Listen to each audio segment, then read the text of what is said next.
Bonjour, aujourd'hui on va explorer un concept psychologique assez fascinant, mais aussi terriblement frustrant, la projection chez les pervers narcissiques.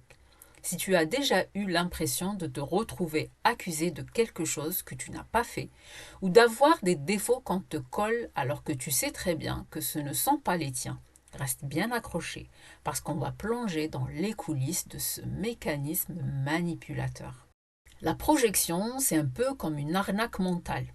Imagine que tu te retrouves dans une pièce avec quelqu'un qui te pointe du doigt et crie: c'est toi qui as fait ça. Mais le truc, c'est que ce qu'on t'accuse de faire, c'est exactement ce que cette personne fait elle-même. Oui, c'est étrange, non?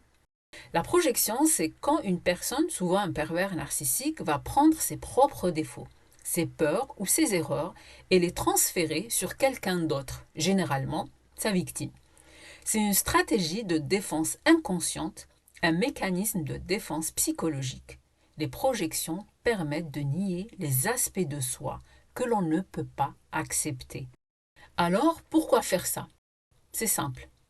Ça lui permet au pervers narcissique de ne jamais avoir à se confronter à ses propres défauts.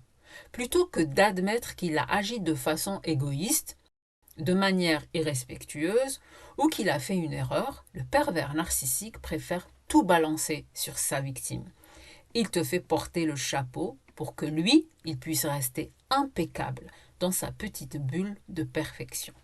Les personnes émotionnellement immatures utilisent souvent des mécanismes de défense comme la projection pour éviter de faire face à leurs propres sentiments négatifs. Et comment ça fonctionne exactement? Laisse-moi te donner quelques exemples concrets. Imagine que tu sois dans une relation et ton partenaire narcissique te reproche constamment de le négliger. Il te dit: tu ne me donnes jamais assez d'attention. Mais attends une seconde. En fait, c'est lui qui est souvent distant, qui évite de te consacrer du temps, de la qualité. Et c'est toi qui te donnes du mal pour essayer de maintenir la relation vivante. Ça, c'est la projection. Et là, tu te trouves complètement perdu à te demander si effectivement tu ne fais pas assez pour la personne. Mais au fond, tu sais bien que c'est lui qui fait un grand numéro de disparition, n'est-ce pas? Et ça, c'est exactement ce qu'un pervers narcissique veut créer, de la confusion. Parce qu'à force de te faire croire que tu es le problème, il te place dans une position où tu doutes de ta propre perception des choses.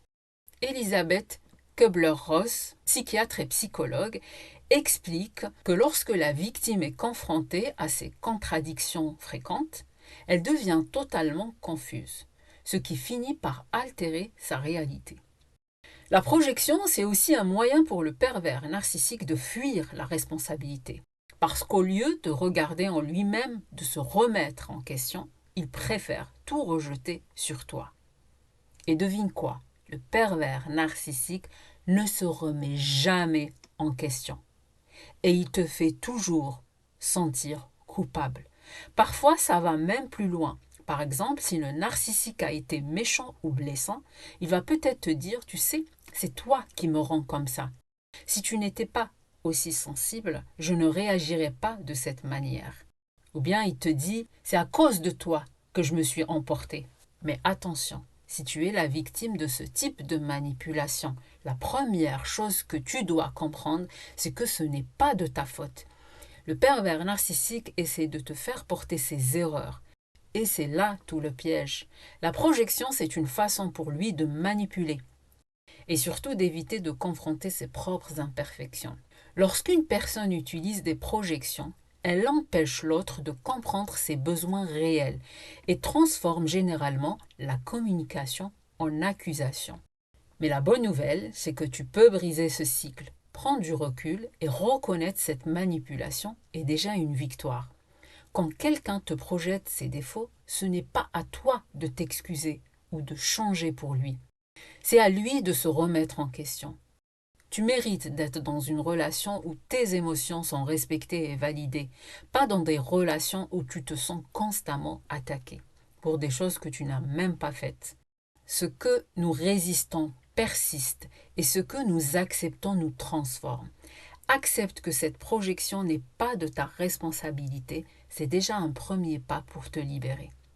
Si tu te reconnais dans ce genre de situation, sache que tu n'es pas seul et que ce n'est pas facile de sortir de ce cercle vicieux. Mais la première étape, c'est d'être conscient du jeu que l'on te fait jouer. Quand tu comprends comment fonctionne le pervers narcissique, les mécanismes du pervers, comme la projection, tu peux commencer à t'en libérer. C'est un processus, mais tu as le droit de prendre soin de toi et de ne pas accepter de vivre dans la confusion.